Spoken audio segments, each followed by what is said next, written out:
Joe Biden has unleashed a fresh attack on Donald Trump in the latest ad campaign ahead of the November election.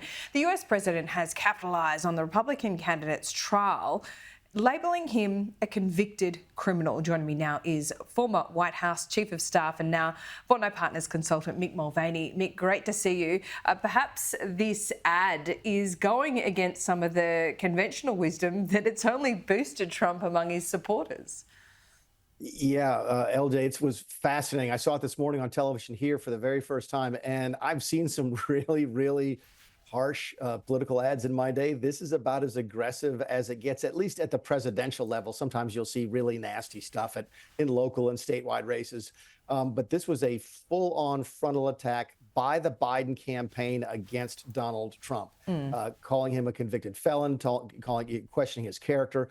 Everything we sort of talk about on the sidelines blasted in the middle of a 30-second ad. And interestingly, and this, I know this doesn't sound like much outside of the U.S., but this ad is paid for by the Biden campaign itself. Ordinarily in our system, the stuff that I would spend my own money on in my campaign would be to make me look good and wonderful and wholesome. And I would let third parties, outside groups, attack my opponent. That's not what happened here. This is paid and bought by Joe Biden. In our system, at the end of every ad, there has to be a disclaimer who paid for the ad. And this ad says, I'm Joe Biden and I approve this message. My guess is, and it's an educated guess, is that they did this on purpose in order to guarantee that there's a question about Trump's conviction at the upcoming debates at the end of next week. I think the biggest question is whether Joe Biden is up to it, can actually survive another term. We had this big fundraiser. This is after another G7 meeting where time after time, every public appearance, Joe Biden seems to be disoriented or freeze up. Mick Mulvaney, is this getting a lot of press in the US?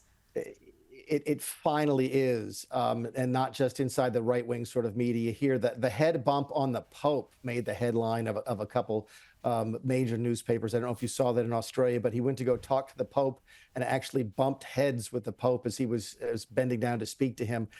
That kind of stuff, Laura, is getting more and more attention here. The G7 was a disaster for Joe Biden. The 80th anniversary of the D-Day invasion was similarly bad. None of the news coming out of those events, and I've managed a dozen overseas events for the President of the United States, and what you really want coming out of those meetings is high-level stuff where your man or your woman looks very presidential. And that did not look, that was not what came out of the G7 or the D-Day memorials. It was all about his age. So you can absolutely expect to get at least one or two questions about that. Both of them will. Trump just celebrated his 78th birthday over the weekend. Both of them were questions about age. It is front and center in this campaign, the likes of which we've not seen in my lifetime. Yeah, I mean, Joe Biden and the Democrats have tried to get ahead of this. I know there was another ad that said, you know, where Joe Biden was like, I'm just 3 years older than you. So to remind voters that there's not that big an age gap there. But that doesn't seem to be the problem. It seems to be the cognitive ability, the mental capacity. How can the Democrats let this go on? I mean, at the moment, Mick, it looks like Joe Biden would really struggle to campaign every day in a proper campaign. He would, and I think what you're seeing them telegraph is he's not going to run an ordinary or a proper campaign. He's going to run sort of a highlight campaign.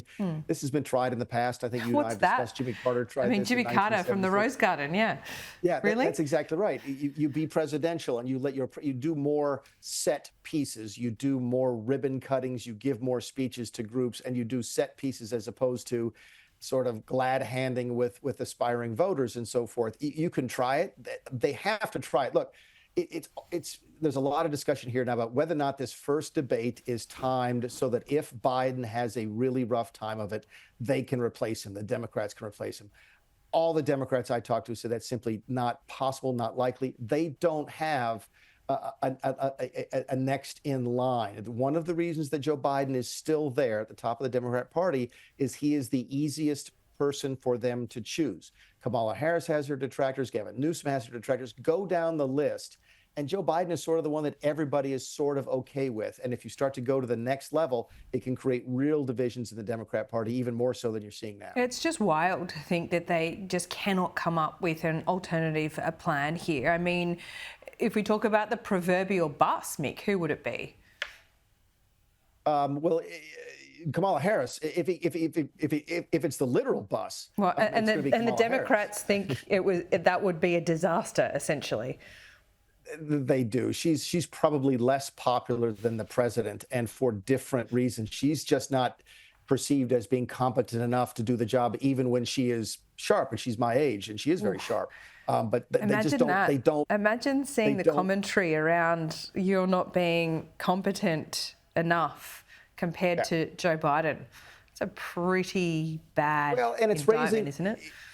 It's raising for us something that's never happened, at least in anybody's recent memory, where the vice presidential choices are going to be important. And maybe it's a function of one being 81 and one being 78. But Kamala Harris is absolutely, usually we don't care who the vice presidential person is. What we care about is the thought process that went behind the selecting that person. So if a presidential candidate picks somebody, everybody goes, oh, that's a smart pick. It makes that candidate look good. If they pick somebody that makes everybody scratch their head, and John McCain did this in 2008 with Sarah Palin, the governor of Alaska at the time, people scratch their heads and go, wait a second, I was going to vote for John McCain, but that's a strange choice. This might be different. Ordinarily, it's just sort of a character issue, a judgment issue, but now people might actually care who the vice president is because there's concern on both sides as to whether or not the candidate can last 4 years. So who's the candidate for Trump? Who's the vice I still president? think the list is not any shorter now than it has been over the last month. Trump has finally said he expects to announce it at the convention at the end of July, towards the end of July. The same 5 or 6 names we've talked about here before: Tim Scott, Marco Rubio, J.D. Vance, a bunch of senators, a bunch of governors. I still think Ben Carson, a former cabinet secretary, is at the top of the list. Elise Stefanik, a woman, congresswoman from New York, is on the list. The only name that's really come off the list is Kristi Noem, the very popular, very photogenic governor of South Dakota. She's the one who shot her dog, and that sort of took her off the list. Right. I remember that. Wild. Mick Mulvaney, we'll see you soon. Only in American politics. Thanks, Laura.